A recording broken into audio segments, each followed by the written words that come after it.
Today I want to talk about the meaninglessness of words and the inability to express with words how you really feel. You know, words is it's like the Tower of Babylon, and we're not speaking different language, but we're speaking the same words, but they have different meanings. So the word happiness means something different from me than for another person. So in the end, it doesn't mean much at all, because I may discuss with someone, like I have a lengthy discussion, like the goal of life is to be happy, and another person may say, like, no, the goal of life is to find peace. It's to be happy, it's to find peace. And may have a lengthy discussion, like happiness means this and that. Peace is just a feeling that you don't have to achieve. It's just like a feeling of being relaxed. Happiness, you have to do well to achieve happiness. And we may have a lengthy discussion, and maybe after having used like millions and millions of words, not millions, but like tens and tens of hundreds of words, we come to a conclusion like we mean the same thing. Right? We mean the same thing. Yes, people often think differently, but it's mostly with words. What people want is all the same. What people don't want is all the same. And we're just trying to put it into words, but for what? For what? It's just, we're discussing these topics like hours and hours, but there's nothing to say. Because in the end, the conclusions will always be the same. It's like philosophy, right? Every new generation asks these questions, these impossible questions, again and again and again and again and again. But we will never find the answer, right? Words are absolutely meaningless. Words are useful to point to a tree and say, let's walk to that tree. Words are useful for that. Words are useful to take a stick and give it to someone and say, here is a stick, you can use it to walk. Words are useful for that. But to talk about deep stuff, words are absolutely meaningless. They mean nothing. And it's not my idea, it's a philosophical idea. I haven't read it, but I have heard it, so it's not my idea at all, so I don't want to claim the idea. But the thing is, it's just people have their own interpretation of words. People have their own intelligence, their own backgrounds. So communication is really impossible.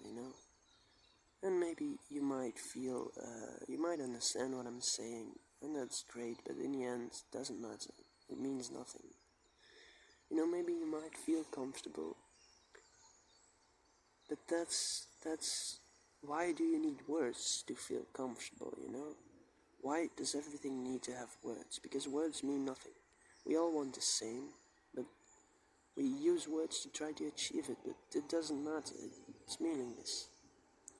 Words are meaningless, and they don't mean anything to me. This world doesn't mean anything to me, right? This world is meaningless. Yes, it's referring to itself, as long as it's self-referential, it has meaning, right? I'm using difficult words, right? I don't necessarily want to be using difficult words. I'm not necessarily that smart, but it's a word that I know, so I want to show that off a bit. So, I don't even know if I'm using it right, to be honest. But as long as you use language to be self-referential, it makes sense, If I am a person in this world, and the tree is a thing in this world, I can use words to describe this tree. You understand? But as soon as I want to go beyond this world, beyond materialism, beyond reality, words lose their meaning, because they don't mean the same thing to me as they mean to you. They're completely dependent environment, on our background, on our intelligence, on our knowledge, and maybe they can approach something that is true. But even if they can approach something that is true, we have to know that our concept of truth might be false. We have to know that truth might just be a survival strategy. So words are absolutely meaningless. They're fun, they can give us good feelings, they can make us feel comfortable, they can make us connect to each other, but they don't say anything that's not self-referential. They don't say anything with certainty that's not self-referential. So, I mean, this world, as long as you live inside of it, as long as you don't question your reality, the TV show Westworld is a very good TV show because it starts with the sentence, have you ever questioned the nature of your reality, And the thing is, as long as you don't question the nature of your reality, it's like language. You can speak to the world, You and the world are on the same wavelengths, if you haven't questioned the nature of your reality. It's like a cat, A cat will just spend hours and hours washing itself because it hasn't questioned the nature of its reality, The cat just wants to wash itself, so it washes itself. It's just what it does, And I'm not saying that a cat is not aware. It's probably very aware, You can see it in their eyes. They're probably very aware. But I don't think they have questioned the nature of their reality much, They're just doing what their instincts tell them to do, And with people it's the same. As a child, you're just playing, you're just running around, you're just studying for school. You haven't questioned the nature of your reality. But as soon as the idea comes into your head, like, what is this all for? Why am I here? Then you're starting to question the nature, and you go deeper and deeper and deeper. And I think every human does this, or most humans do this, It's part of who we are as people, and I don't know why that is. But you start questioning the nature of your reality, and you start speaking a different language, You start referring to things that cannot be referred to, and you start feeling a dissociation with the world, You're not in the same wavelength. You're not speaking the same language anymore, and that's what I think causes a lot of suffering, right? If we would just not question anything outside of this world, if we would just accept this world and totally fit into it, we wouldn't be unhappy, But we are using tools to find something outside of these worlds, but these tools are not fit. These tools can only refer to what is inside of this reality, to what is inside of this of this world, of this reality. So we cannot even describe what's outside of it, because these words themselves are part of this reality. You understand? So yeah, we can say imagination is limitless. That's not true. We can imagine something that's limitless, but that's still imagined. That's still not limitless. So I think it makes me think about a different idea, the fact that we're not only physically imprisoned, but also mentally imprisoned. But yeah, it's like the boundaries of the world are obvious, right? But the mind has just the same boundaries. We cannot cross them.